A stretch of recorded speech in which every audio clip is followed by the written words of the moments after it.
Good morning. And welcome to Neighborhood Church, Unitarian Universalist Church, Welcome to all members, friends, and guests. My name is Mimi Hennessy, but you can call me Grandma. And I'm happy to serve as your worship associate this morning. Neighborhood Church creates and grows an inclusive faith community connected by love, spirit, and service. We acknowledge our presence on the ancestral and unceded territory of the Gabrielino Tongva peoples, the traditional caretakers of the lands and waters of this campus. Today's service is led by the Reverend Dr. Omega S. Burkhart. Music is led today by Michael Fausto and Wells Lang with the Neighborhood Chorus. Please take a moment to silence your devices as we begin our service. Families with young children are always welcome in the sanctuary, and there's an additional play area for the very youngest in our narthex. For adults and older youth who don't need assistance, there is a quiet table for doodling and drawing close to the organ. I'd like to draw your attention to the following 3 announcements. Number 1, the annual report has been sent out, and voting on the items in this report will happen at the annual meeting on Sunday, June 7th.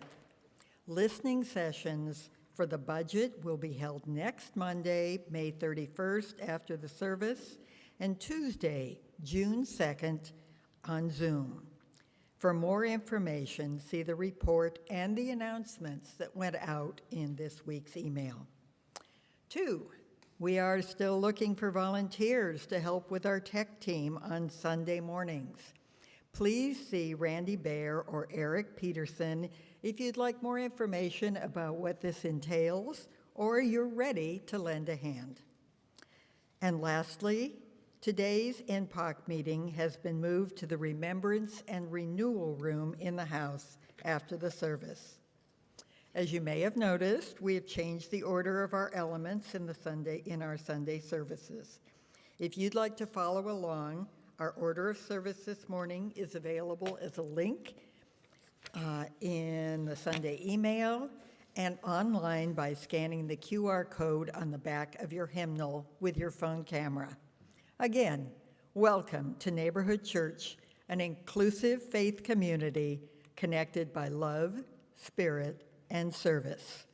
And now, please rise in body or spirit to join us in singing the processional hymn, Gather the Spirit, number 347, 347 in the gray hymnal.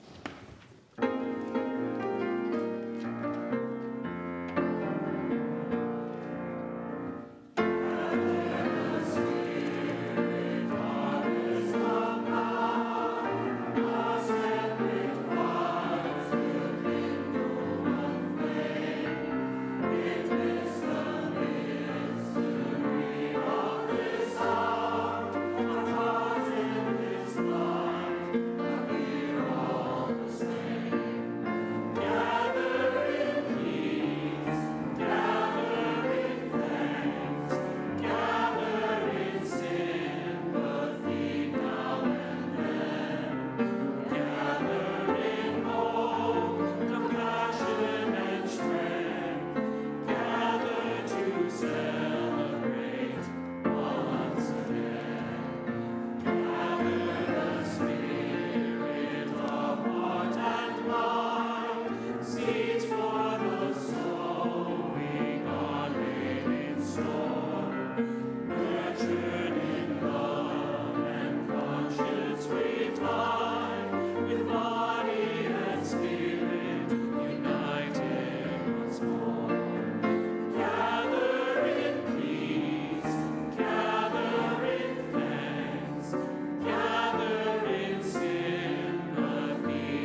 We gather this morning of Memorial Day weekend as a people who proclaim peace, even as we honor the lives lost by less than peaceful means.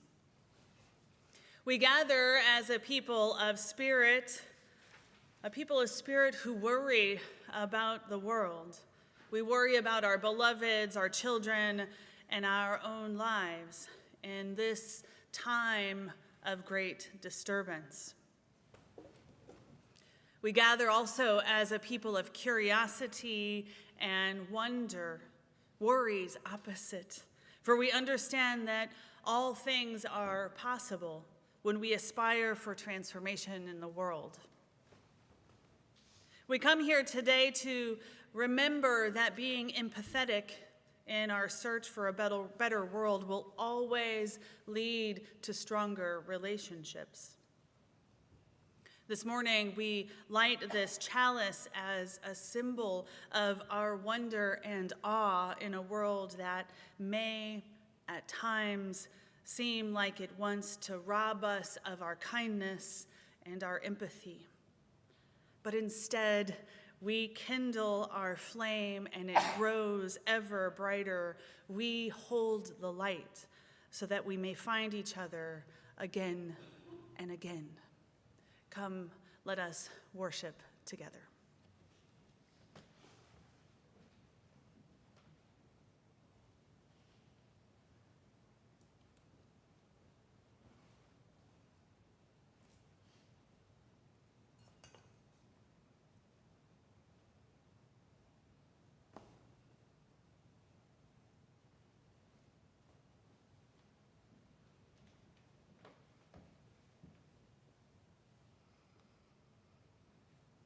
I invite you into a time of centering. Our meditation this morning comes from a piece written by Danielle Laporte called The Manifesto of Encouragement. We acknowledge that it is easy to see our flourishing as a solo act, something that we must forge for ourselves. But Laporte reminds us that we can't do it alone. Let us turn inward for a few moments in a spirit of centering and meditation.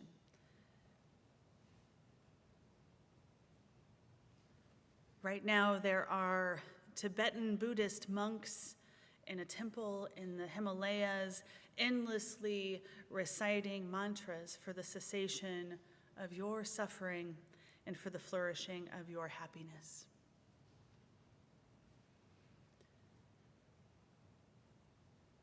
Someone you haven't met yet is already dreaming of adoring you.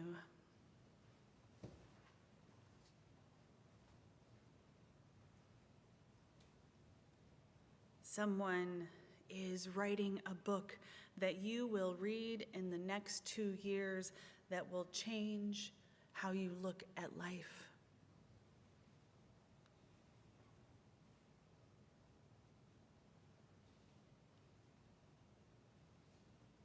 Nuns in the Alps are in endless vigil praying for the Holy Spirit to align the hearts of all God's children.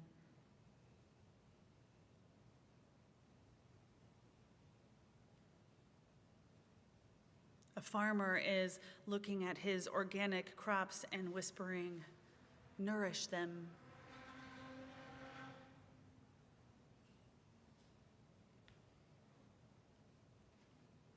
Someone wants to kiss you, to hold you, to make tea for you.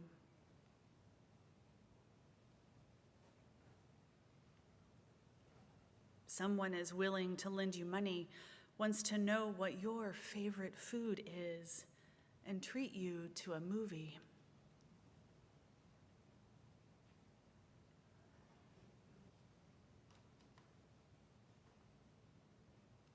Someone in your orbit has something immensely valuable to give to you for free.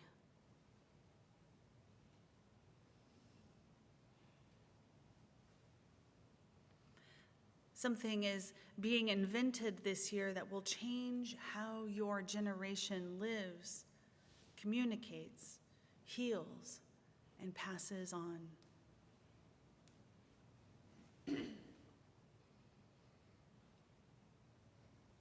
The next great song is being rehearsed.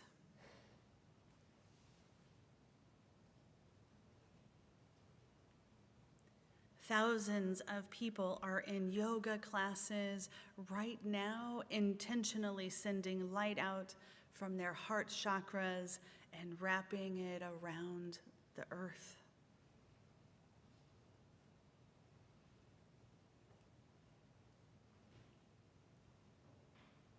Millions of children are assuming that everything is amazing and will always be that way.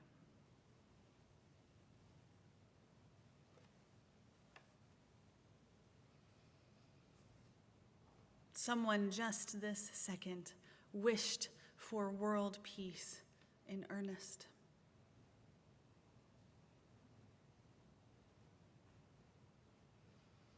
Some civil servant is making sure that you get your mail and that your garbage is picked up and that the trains are running on time and that you are generally safe here.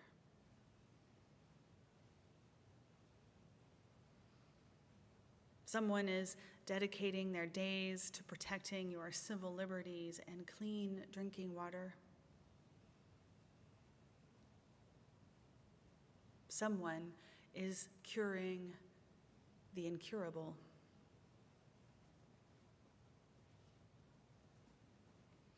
And now let us take these words into a moment of shared silence. And as we do so, may we also remember that among all the someones wishing us well, many are also in this room.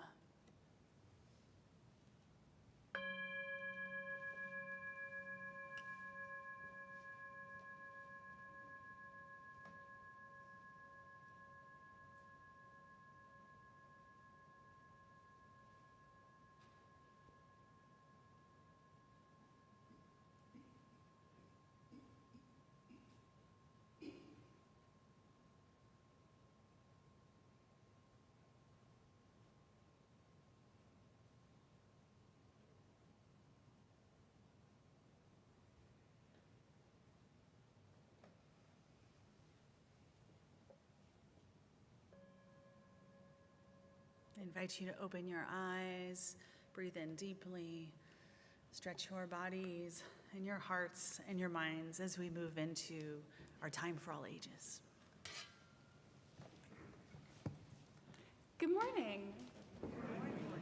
I'm your LFE assistant, Hannah Peterson, and I'd like to invite any children present to the front as we prepare to read our story for today.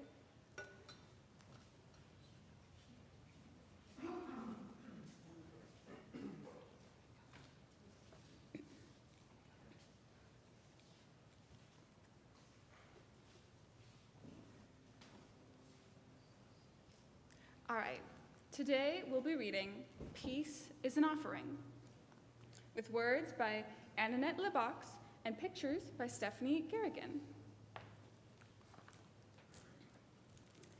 Peace is an offering, a muffin or a peach. Oh, he broke his arm. That's sad.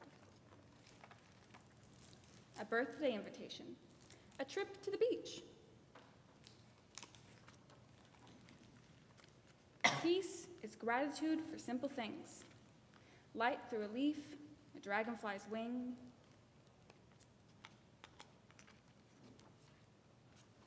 A kiss on the cheek, raindrops and dew. A walk in the park, a bowl of hot stew.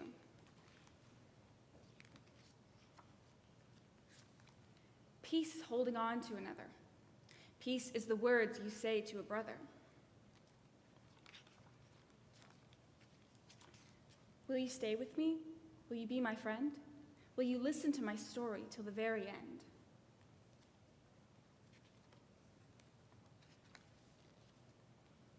Will you wait when I'm slow? Will you calm my fears? Will you sing to the sun and dry my tears?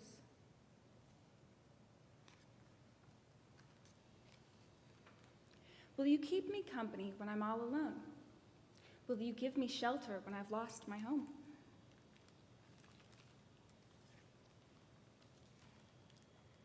You might find peace in a photograph or in the deep boom of a belly laugh. Peace is a joining, not a pulling apart. It's the courage to bear a wounded heart.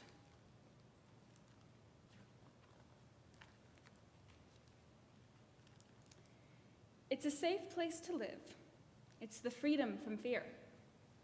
It's a kiss or a hug when you've lost someone dear. So offer a cookie. Walk away from a fight. Comfort a friend through a long, dark night. Sing a quiet song. Catch a falling star. May peace walk beside you, wherever you are. The end.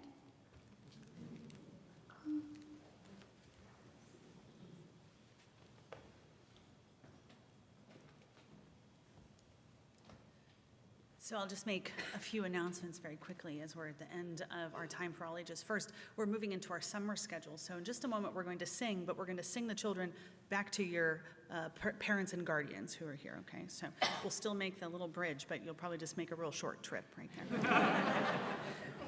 Also, I just wanted to mention, while Hannah, you're still here, maybe you saw in our newsletter this week that Hannah's last day with us will be next Sunday. So make sure you wish Hannah best of luck in her new adventures. We're so happy that you have been with us. And I shared this with Hannah. She's been here in such a time of transition, for several transitions that have been very hard. And so I'm very thankful for everything that she has done for us. Let's sing.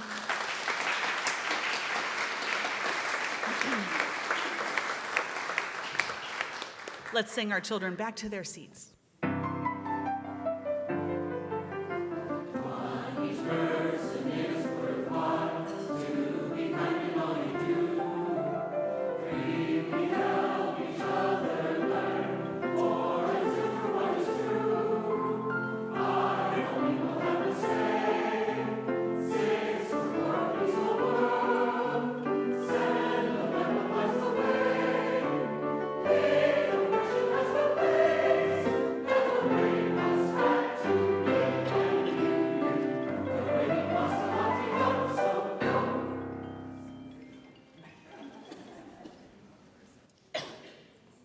Each Sunday, our congregation dedicates 100% of the plate to a special organization, a 401(c) organization aligned with our values.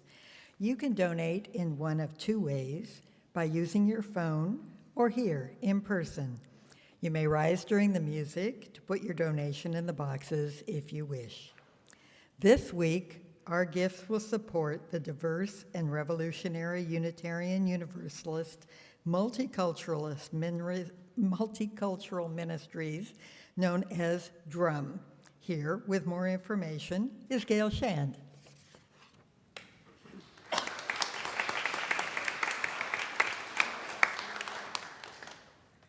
Good morning, neighborhood.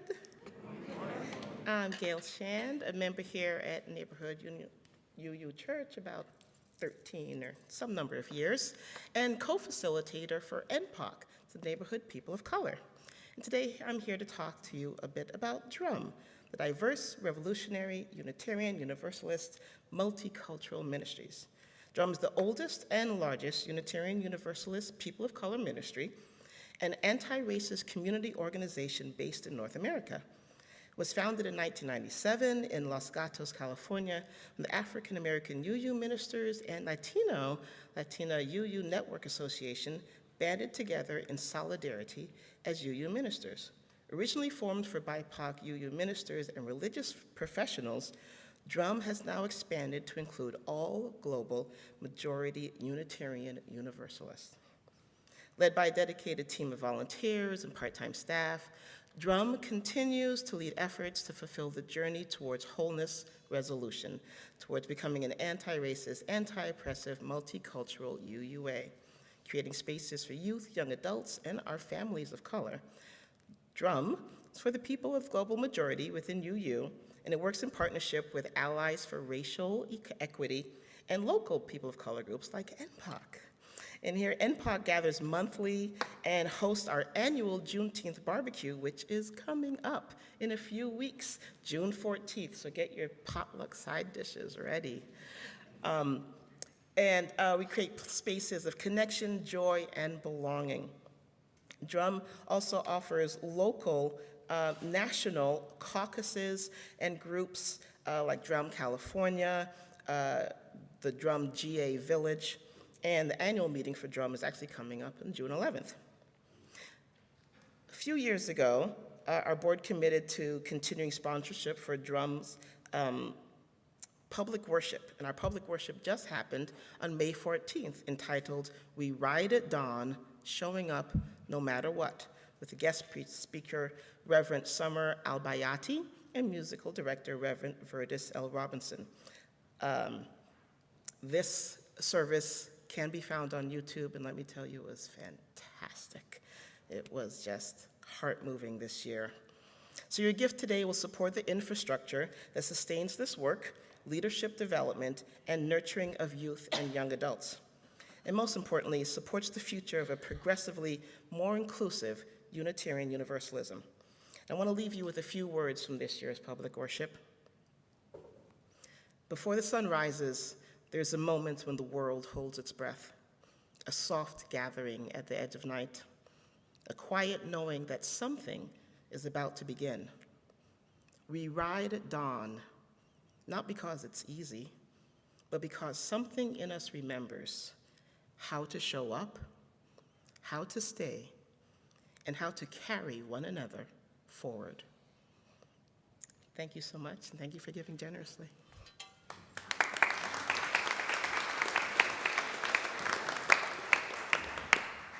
Thank you, Gail, and thank you for all giving generously.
For our reading this morning, I share with you this selection from Robert L. Arnold.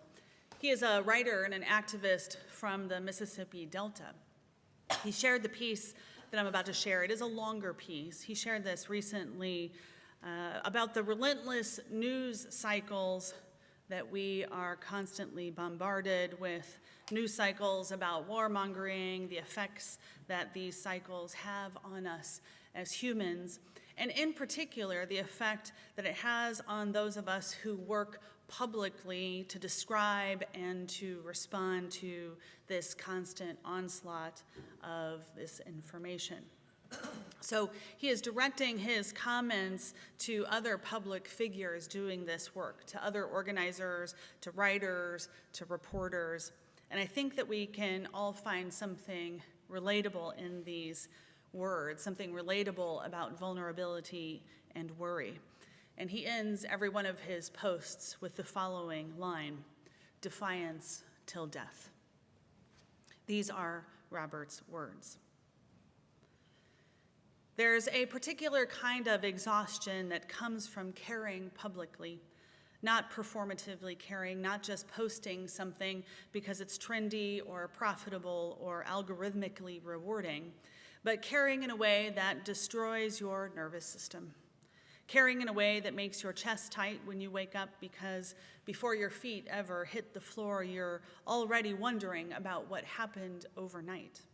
What law got passed, what family got hurt, what rights got stripped away, what story got missed, what headline you need to read 3 times because you are terrified of getting it wrong. And for the people in this strange little space with me, the writers and the organizers and the educators and the creators and the documentarians and the exhausted truth tellers, eventually the noise stops sounding like information and starts sounding like weather, like a permanent storm. The constant onslaught of it all begins to rot the edges of your ability to rest. You'll scroll while you're brushing your teeth and fact check while eating dinner, and you rewrite on planes or in the driveway before you walk in. You reread sources at midnight because what if you misunderstood something? What if you missed some nuance, or what if your perspective was incomplete? What if you accidentally become part of the problem you're trying to fight? And then comes the question that comes to us in the dark, whether we admit it out loud or not. Why am I even here? Does my opinion matter? Does my perspective matter? Am I actually helping anyone? Or am I just screaming into a machine that's designed to flatten grief into content? And that's the part that so many people don't see. That's the isolation of the work, the strange loneliness of becoming publicly visible while privately falling apart. Because most of us are separated from one another by states or time zones or screens. We know each other through voice notes sent at 2:14 in the morning, through frantic texts, and through wellness check emails, through shared tears and live streams, and through phone calls, and when someone says they're tired in a tone that means something far deeper than exhaustion. People see the public-facing version of all this, the polished videos and the speeches and the jokes and the sharp practical takes, the threads or the essays, the calls to action, the emotional posts that somehow say exactly what someone else needed to hear that day. What they don't see is the crash afterwards. They don't see the panic attacks or the relationships strained by stress, the friendships neglected because there are only so many hours in a day, the guilt of logging off, the guilt of not doing enough, the feeling that there was always one more thing you should have read or one more perspective you should have included, one more person you failed to reach, burning out week after week while convincing other people to keep believing. That is sacred work, whether you want to call it that or not. And I do need my friends to hear this in this space. Everything you are doing matters. Every single bit of it. The educational posts matter. The live streams matter. The uncomfortable conversations matter. The jokes matter more than you think they do because laughter matters. The moments of tenderness matter, and the moments where you made the people feel less alone matter. The times you gave people language for feelings they could not explain, those matter. The emotional posts you almost deleted because you thought they were too much, those matter too. The 3 a.m. tears were not wasted. The rewrites were not wasted. The stress was not wasted. The effort was not wasted.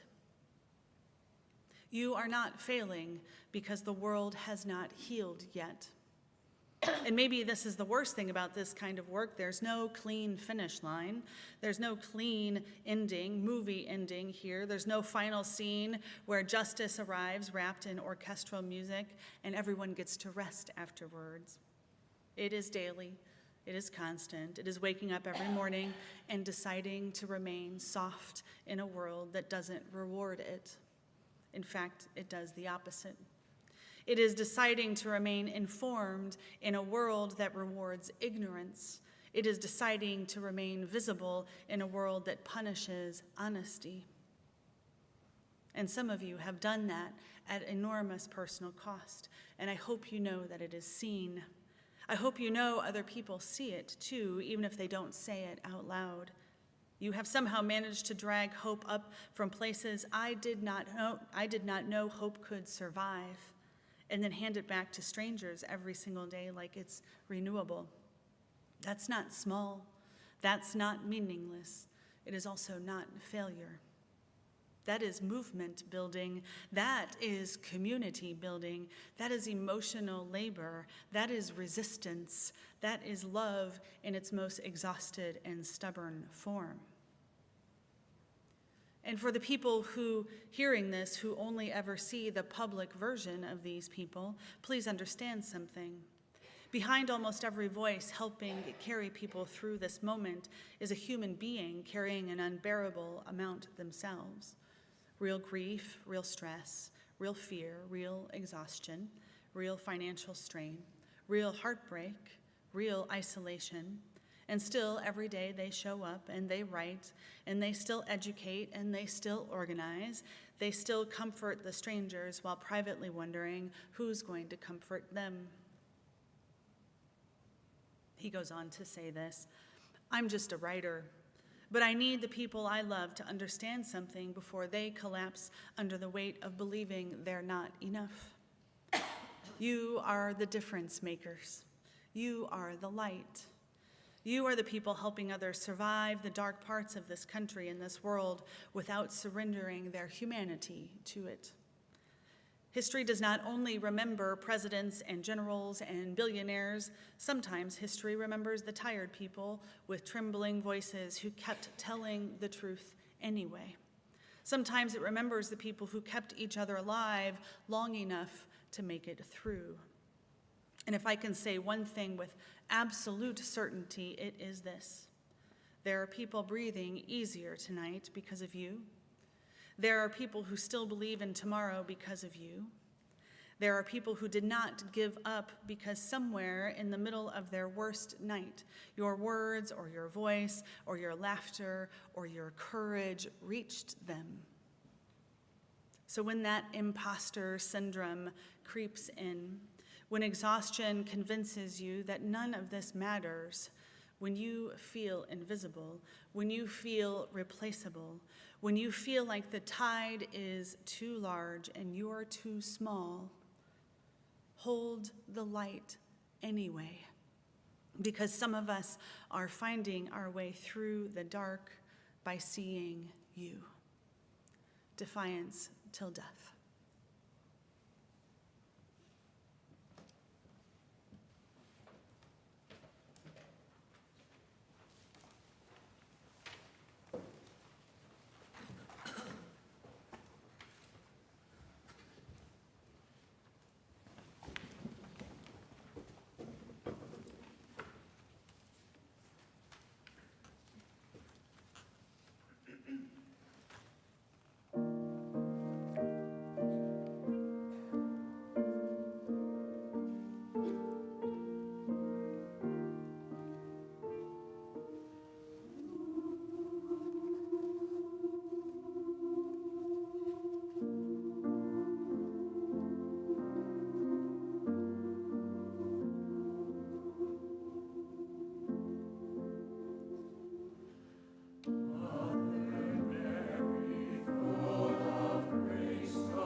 In talking about different kinds of curiosity, writer Perry Zern describes them this way, starting with the third kind of curiosity. There is a third sort of curiosity that is neither terribly serious nor entirely unserious. This particular configuration of the curious impulse begins by fidgeting with the fissures of social mores and political strata, poking and prying in search of a new space to stand tall. It bravely barrels into the darkest recesses of suffering and pain. It steels itself and lays bare the true face of social inequality and social death. And it raises its head to the sky. It imagines as yet inconceivable worlds of justice and peace, still so easily dismissed as feverish fantasies or illogical hopes. This curiosity is politically resistant. This curiosity is from and for the margins. If the first sort of curiosity flourishes in media and technology, while the second settles into museums and bureaucracy, this last comes alive in the streets and in poetry, in shared meals and political protest. When curiosity's insubordinate potential is tapped, it investigates the suffering of the marginalized, it casts radical doubt on the status quo, and it fearlessly imagines new and better futures. It is this third kind of curiosity that I feel that as people, Unitarian Universalists, people of deeds, not creeds, we have the potential to tap into, to change the world. This is a curiosity that examines and upends an assumption that we will just follow along because of or despite being scared to stick our necks out for what we hold powerfully true. And we hold this true. We are stronger when we build and rebuild relationships of trust and vulnerability every single day. When we know our neighbors and we care about their lives, what brings them pain, what brings them joy, when we share a meal or a laugh or some singing or dancing together. Now, I also don't mean to suggest that there's no worry. In fact, you will likely never hear me say, "Don't worry." That phrase will not often pass my lips. I think that there are few phrases less helpful than "don't worry." I think "calm down" is another one. Virtually guaranteeing the opposite outcome will take place as soon as we say the words. And this comes from a professional worrier. It's literally my job. Quite literally, my job to worry about you and me and the world in which we live, and I come into this role with a lifetime of experience. Maybe you have had good practice at it too. Under my ministerial robes today, I am wearing my Milwaukee Brewers baseball jersey because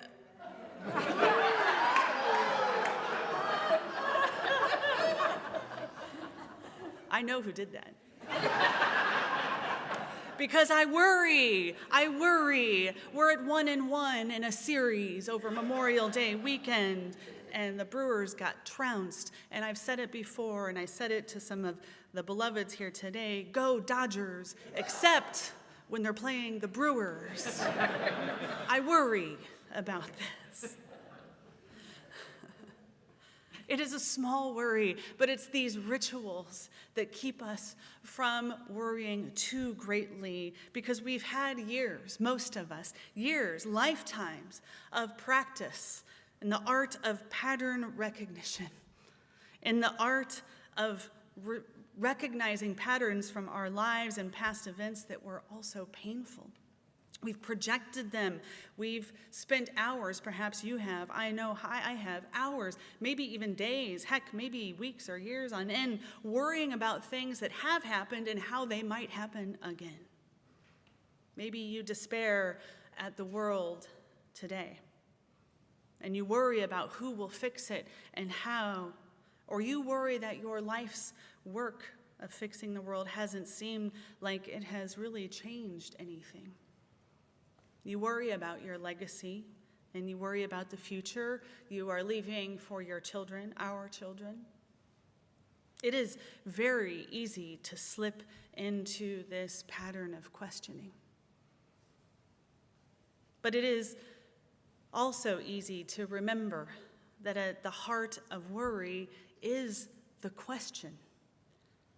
And a question asked in genuine curiosity, it can be the spark of change. In fact, change happens with a question. It can change your relationships, and I don't think it's too bold to say to be curious, to ask questions means to set into motion that which can transform the world. I think this is why Robert Arnold's words are so compelling to me, the selection I just read. I don't know him personally, nor do I have any real picture of what his life or his worldview is like, other than the writings that he shares as a candid and raw exposition. He shares these through social media, but he's an activist. He is a public figure. He is a writer, a teacher, an organizer. He reflects the irony. He is a steadfast proponent of truth and vulnerability, at least in the work that I see. His media posts almost always give reaction to news of the world, often, though not always, a reflection of hypocrisy. The reflection that there is a lack of moral leadership, a reflection that there is illegal activity, unethical activity of this current national administration. And every time I listen to his words, I learn something new, whether it's about the subject itself or something yet more vulnerable about what it means to be human. His pieces are often several minutes long. There's no flashy editing or backing tracks. There's no filters made with artificial intelligence. He reads what he writes in a raw, unfiltered way. And what emerges is a man's genuine care and curiosity about how the world got to where it is, how it is to be human and real, even in the midst of oppression, and how there is also hope in this way of being. He is from the Mississippi Delta region, and he unapologetically interrogates culture and cultural norms from the position of a man who could benefit from every privilege available, but who instead uses his role to categorically support those around him.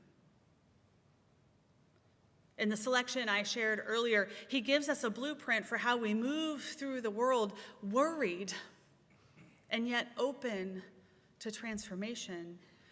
Worried, yes, but with the knowledge that there might not be an end to the work of liberation, of creating peace in the world in our lifetimes, but with presence, with care, with intention to relationships, and attention to mutual thriving.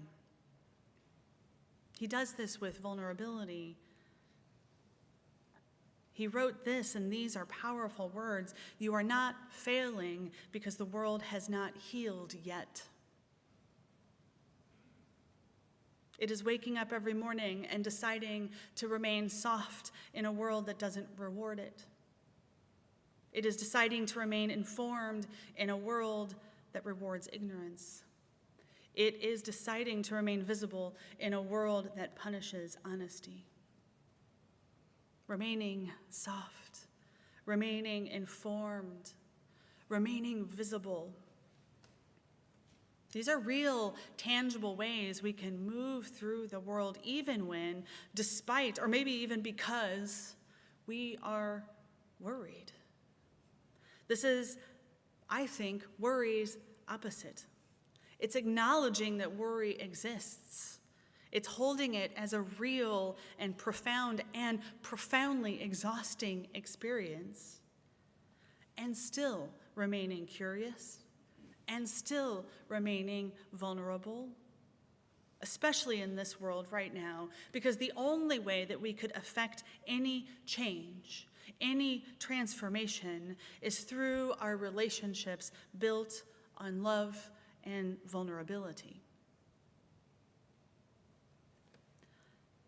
I recently reread the Where lecture that was given by Krista Tippett, the host of On Being. Some of you might be familiar with her work. She was the guest lecturer at the General Assembly of the UUA Association, Unitarian Universalist Association, in 2016. And she outlines the importance of questions in her talk. And she highlights the work of Ruby Sales. Now, she describes Ruby this way: as a public theologian in the civil rights movement, the mother of the civil rights movement, a veteran of this movement. She highlights the question that Ruby centers in her work, Ruby's guiding question during the civil rights era and beyond, especially in moments attempting to bridge the chasm of division that was being created. The question was, what hurts? Asking, what hurts? What hurts you in this world is the deepest expression of care and vulnerability for others. What hurts? And then giving space for silence that may or may not give way to an answer. What hurts? Asked with genuine curiosity, a desire to learn and to commune with one another. What hurts? And then listening, truly listening to the answer given to you. Honoring the pain in the world and looking for ways to acknowledge it and move towards healing it with your intention and your wonder. This is how we remain soft in a world that feels like it's always clamoring for war, in a world where we are exhausted by 24-hour news cycles that show and sow division. To remain curious and caring in a world is the only way to imagine, to aspire really to a world where war does not exist, where making peace is a well-worn habit. It is said that on this earth are born two kinds of people: women and the children of women.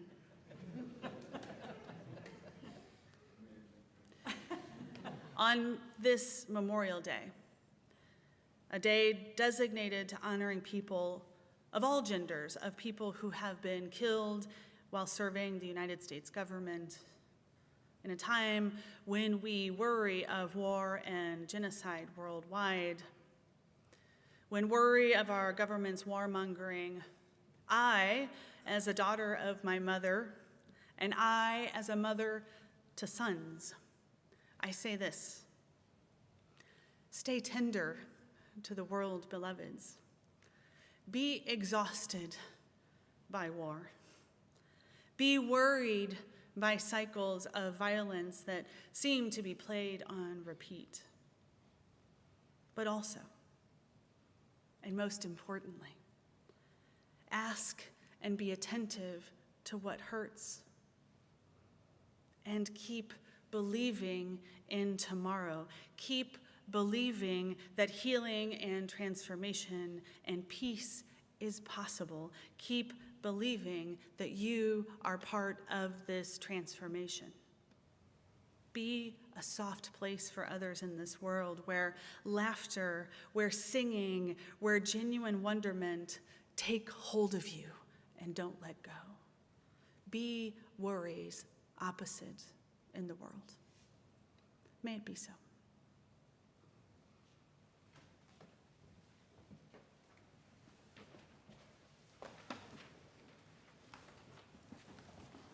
please rise in body or in spirit and join in singing our closing hymn, number 108, My Life Flows On in Endless Song.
The words of our benediction come from my colleague, the Reverend David Miller, this morning. Today we cannot focus on the cruelty. Today we cannot abide by the lies, and there are so many lies. Today we will not believe that the better angels of our nature have been swept away by the current state of the broken and lost souls in charge. Today we know that kindness is not weakness. Kindness is incredibly hard in a time where the forces of hate proliferate daily, and it is so badly needed, perhaps now more than ever. Today we know that grace is not foolish. Grace is a catalyst that ripples forth like a rolling pond from a pebble skipping across the water. Today we know that empathy is not toxic. Empathy is the glue that holds together our common humanity. And today we know that wonder is not ill-conceived. Wonder helps us see beyond ourselves and find awe and beauty past the events of the day. As noted so many times in the past years, these times are hard, and yet here we are connecting, so badly wanting love to be centered in this world. Do not let our hope, our joy, our ability to be kind, to give peace, to give grace, to feel empathy and see the wonder of it all, do not let it be taken, for it is here. It is in us, and it might just be what saves us in the end.